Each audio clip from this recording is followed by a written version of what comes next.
It looks alive, leaves out, green enough to signal blessing. God on our side, favour resting, certainty thick in the air. From a distance, it all looks like it's working. A people fluent in scripture, a faith wrapped tight around a nation, prayers spoken with the confidence of power. Chosen, they say. But chosen for what? There was a promise once. Blessed to be a blessing, a light for the nations, a people through whom the world might taste what God is like. Not where blessing ends, but where it passes through. A small place where the garden starts to return, until his glory fills the earth like water filling everything. Fruit for others. But up close it's different. Nothing. No figs. And the God-man is hungry. Not for slogans. Not for God used to guard borders or bless weapons or stand behind flags as they move towards war. He's looking for fruit. Justice that doesn't need an enemy. Mercy that crosses the lines we defend. Love that refuses to become violence even when violence comes. And the gardener reaches in, parting leaves, moving past all the signs of life, certainty, control, chosenness, turned inward, and finds nothing there. And so he says, "May no one ever eat fruit from you again." And it lands where it should. On people who forgot why they were chosen. On nations that turned calling into entitlement. On churches that keep the light for themselves. A faith that needs war to survive is already empty. Church, you weren't called to be impressive. You were called to be fruitful. Not a fortress, but a table.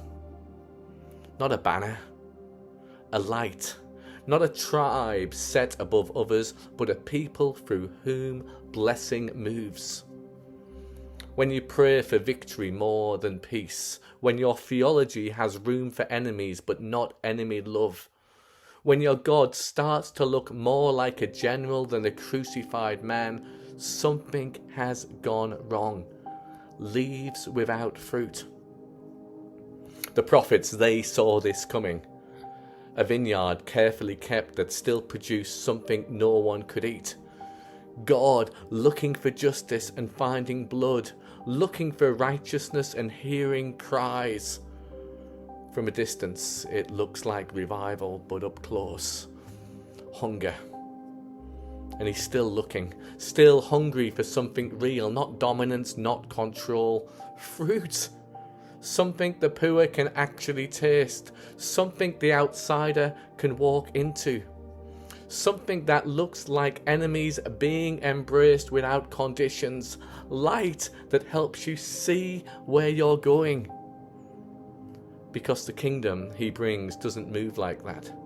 It doesn't march. It doesn't secure itself through force. It doesn't need blood to prove anything. It feeds people. It makes room. It blesses. And anything that doesn't, no matter how sacred it sounds or how loudly it prays or how much God language it wraps around itself, it won't last.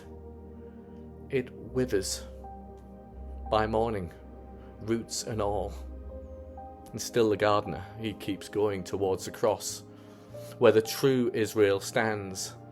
The vine cut back to the root, still giving life, faithful, fruitful, giving himself for the life of the world, where blessing starts moving outward again, where light can't be contained.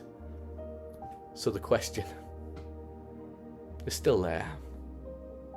The question is here, sharp as hunger, as old as the promise, right at the center of everything we've built. When he reaches into your life, into your church, into your nation, what does he actually find? Fruit? Or just something that looks alive from a distance?